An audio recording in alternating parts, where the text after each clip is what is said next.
Okay.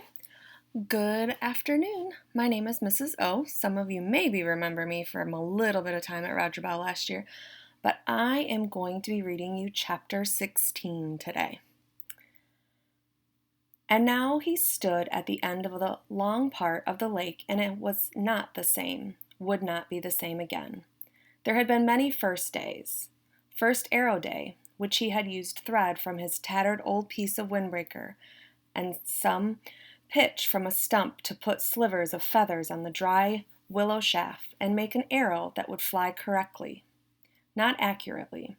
He never got really good with it, but fly correctly so that if a rabbit or a fool bird sat in one place long enough, close enough, and he had enough arrow, he could hit it.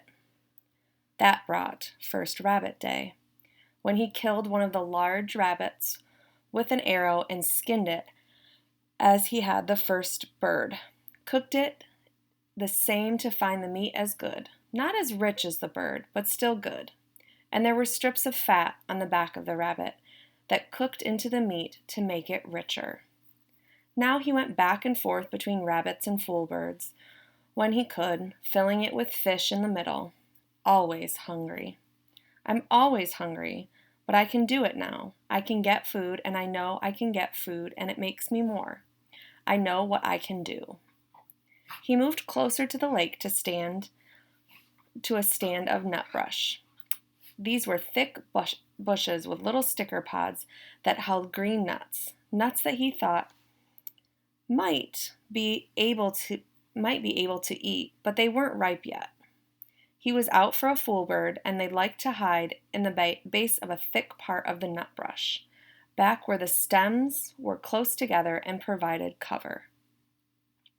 In the second clump, he saw a bird, moved close to it, paused when the head feathers came up, and it made a sound like a cricket, a sign of alarm just before it flew, then moved closer when the feathers went down and the bird relaxed. He did this 4 times, never looking at the bird directly, moving toward it at an angle so that it seemed he was moving off to the side. He had perfected this method after many attempts, and it worked so well that he actually caught one with his bare hands, until he was standing less than 3 feet from the bird, which was frozen in a hiding attitude in the brush. The bird held for him, and he put an arrow to the bow, one of the feathered arrows, not a fish arrow, and drew and released. It was a clean miss, and he took another arrow out of the cloth pouch at his belt, which he'd made from a piece of his windbreaker sleeve, tied at one end to make a bottom. The fool bird sat still for him, and he did not look directly at it until he drew the second arrow, and aimed and released and missed again. This time the bird jerked a bit, and the arrow stuck next to it so close it almost brushed its breast. Brian only had 2 more arrows, and he debated moving slowly to change the spear over to his right hand, and to use that to kill the bird. 1 more shot, he decided. He would try it again. He slowly brought another arrow out, put it on the string, and aimed and released, and this time saw the flurry of feathers that meant he had made a hit. The bird had been struck off-centered and was flopping around wildly. Brian jumped on it and grabbed it and slammed it against the ground once, sharply, to kill it. Then he stood and retrieved his arrows and made sure they were all right and went down to the lake to wash the blood off his hands. He kneeled at the water's edge and put the dead bird and his weapons down and dipped his hands into the water. It was very nearly the last act of his life. Later he would not know why he started to turn. Some smell or sound, a tiny brushing sound, but something caught his ear or nose, and he began to turn, and his head half around, and when he saw a brown wall of fur detach itself from the forest to his rear and come down on him like a runaway truck, he just had time to see that it was a mouse. He knew them from pictures, but he did not know, could not guess how large they were. When it hit him, It was a cow, and she had no horns, but she looked at him in the left side of the back of with her forehead, took him and threw him out into the water, and then came after him to finish the job. He had another half-second to fill his lungs with air, and then she was on him again, using her head to drive him down into the mud of the bottom. Insane, he thought. Just that, the word insane. Mud filled his eyes, his ears. The horn boss on the moose drove him deeper and deeper into the bottom muck, and suddenly it was over, and he felt alone. He sputtered to the surface, sucking air and fighting panic, and when he wiped the mud and the water out of his eyes and cleared them, he saw the cow standing sideways to him, not 10 feet away, calmly chewing on a lily pad.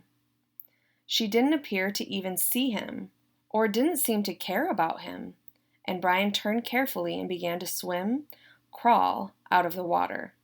As soon as he moved, the hair on her back went up, and she charged him again, using her head and front hooves this time, slamming him back and down into the water. On his back this time, he screamed the air out of his lungs and hammered on her head with his fist and filled his throat with water, and she left again. Once more he came to the surface, but he was hurt now, hurt inside, hurt in his ribs. He stayed hunched over, pretending to be dead. She was standing again, eating. Brian studied her out of one eye, looking to the bank of the others, wondering how seriously he was injured, wondering if she would let him go this time. Insane. He started to move, ever so slowly. Her head turned, and her back hair went up, like the hair on an angry dog, and he stopped, took a slow breath, and the hair went down, and she ate. Move, hair up, stop, hair down, move, hair up, a half a foot at a time until he was at the edge of the water. He stayed on his hand and knees, indeed was hurt, so he wasn't sure he could walk anyway, and she seemed to accept that and let him crawl slowly out of the water and up into the tree in the bush. When he was behind the tree, he stood carefully and took stock. Legs seemed all right, but his ribs were hurt bad. He could only take short breaths, and then he had a jabbing pain, and his right shoulder seemed to be wrenched somehow. Also, his bow and spear and fool bird were in the water. At least he could walk, and he had just about decided to leave everything when the cow moved out of the deeper water and left him, as quickly as she'd come, walking down along the shoreline in the shallow water, with her long legs making sucking sounds when she pulled them free of the mud. Hanging on a pine limb, he watched her go, half expecting her to turn and come back to run over him again, but she kept going, and when she was well gone from sight, he went to the bank and found the bird, then waited out a little bit to get his bow and his spear. Neither of them were broken, and the arrows, incredibly, were still on the belt of his pouch, although messed up with mud and water. It took him most of an hour to work his way back around the lake. His legs worked well enough, but if he took 2 or 3 fast steps, he would begin to breathe deeply, and the pain from his ribs would stop him, and he would have to lean against a tree until he could slow back down to shallow breathing. She had done more damage than he had originally thought. The insane cow. No sense at all to it. Just madness. When he got to the shelter, he crawled inside and was grateful that the coals were still glowing and that he had thought to get wood first thing in the morning to be ready for the day. Grateful that he had thought enough to get wood for 2 or 3 days at a time. Grateful that he had fish nearby if he needed to eat. Grateful, finally, as he dozed off, that he was alive. So insane, he thought, letting sleep cover the pain of his chest. Such an insane attack for no reason, and he fell asleep with his mind trying to make the moose have reason. The noise awakened him. It was a loud sound, a low roaring sound that came from the wind. His eyes snapped open not because it was loud, but because it was new. He had felt wind in his shelter, felt the rain that came in with the wind, and had heard thunder many times in the past 47 days, but not this noise. Low, almost alive, almost from a throat somehow. The sound, the noise was a roar, a far-off roar, but coming at him. And when he was fully awake, he sat up in the darkness, grimacing with pain from his ribs. The pain was different now, a tight pain. And it seemed less, but the sound. So strange, he thought. A mysterious sound, a spirit sound, a bad sound. He took some small wood and got the fire going again, felt some little comfort and cheer from the flames, but also felt that he should get ready. He did not know how, but he should get ready. The sound was coming from him, was coming just for him, and he had to get ready. The sound wanted him. He found the spear and the bow where they were hanging on the pegs of the shelter wall, and brought his weapons to the bed he had made of pine boughs. More comfort, but like the comfort of flames in it. Didn't work with the new thread, and he didn't understand yet. Restless thread, he thought, and stood out of the shelter away from the flames to study the sky, but it was too dark. The sound meant something to him, something from his memory, something he had read about, something he had seen on television, something. Oh, he thought, oh no. It was wind. Wind like the sound of a train, with the low belly roar of a train. It was a tornado. That was it. The roar of the train meant bad wind, and it was coming for him. God, he thought on top of the moose, not this, not this. But it was too late to do anything. In the strange stillness, he looked onto the night sky, and then turned back to the shelter, and was leaning over to go through the door opening when it hit. Later he would think of it, and find that it was the same as the moose. Just insanity. He was taken back by some mad force and driven into a shelter on his face, slammed down into the pine branches of his bed. At the same time, the wind tore at the fire and sprayed red coals and sparks on a cloud around him. Then it backed out, seemed to hesitate momentarily, and returned with a massive roar, a roar that took his ears and mind and body. He was whipped against the front wall of the shelter like a rag. Felt a ripping pain in his ribs again. Then he was hammered back down into the sand once more while the wind took the whole wall, his bed, the fire, his tools, all of it, and threw it out into the lake.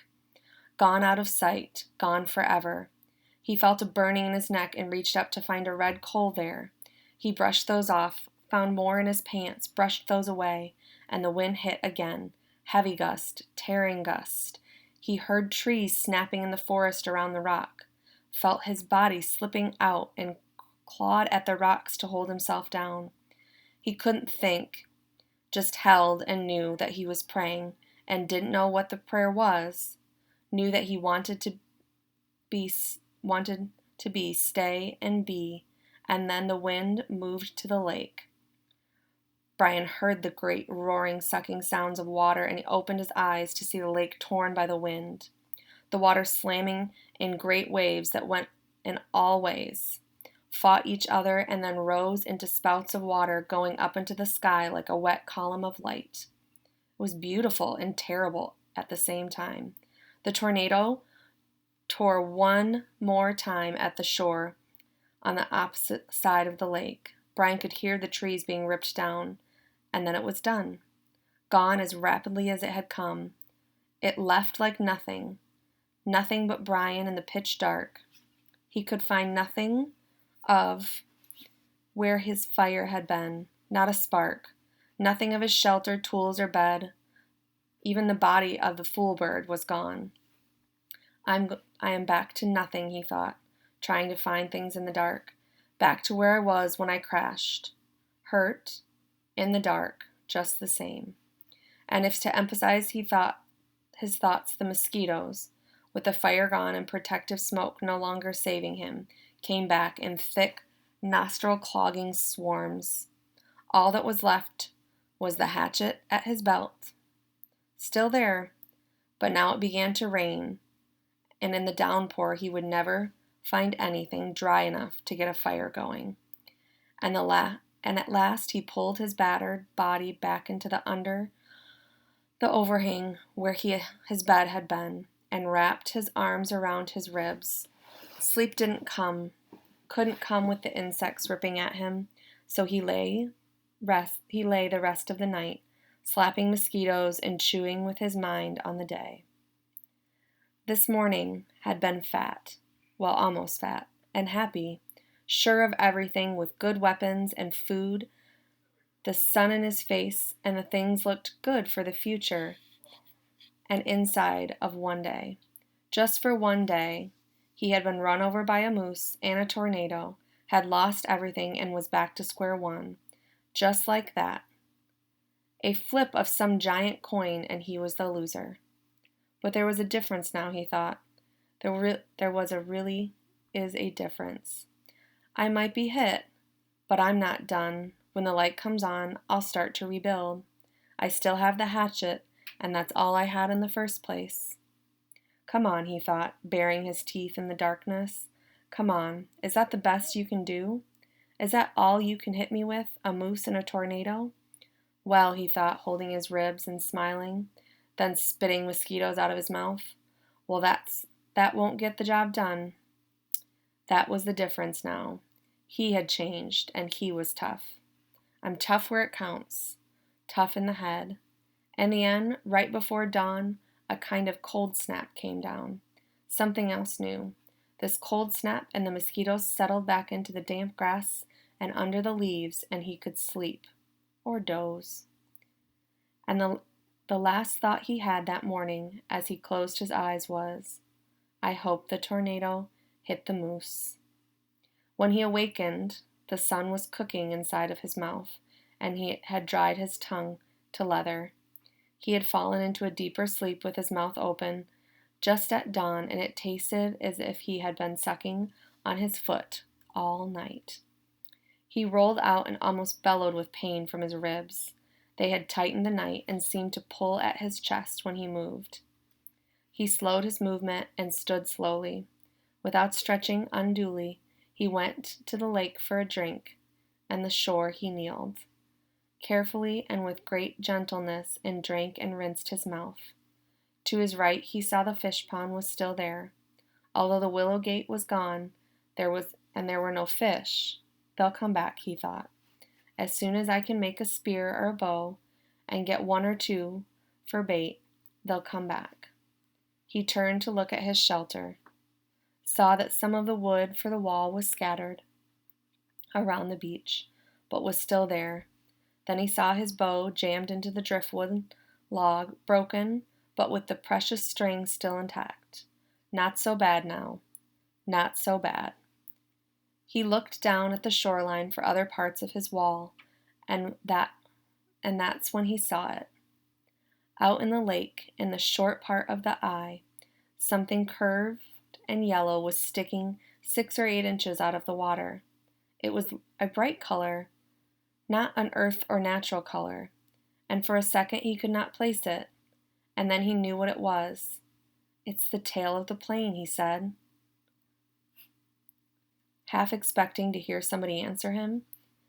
There it is, sticking up out of the water. The tornado must have flipped the plane around somehow when it hit the lake, changed the position of the plane, and raised the tail.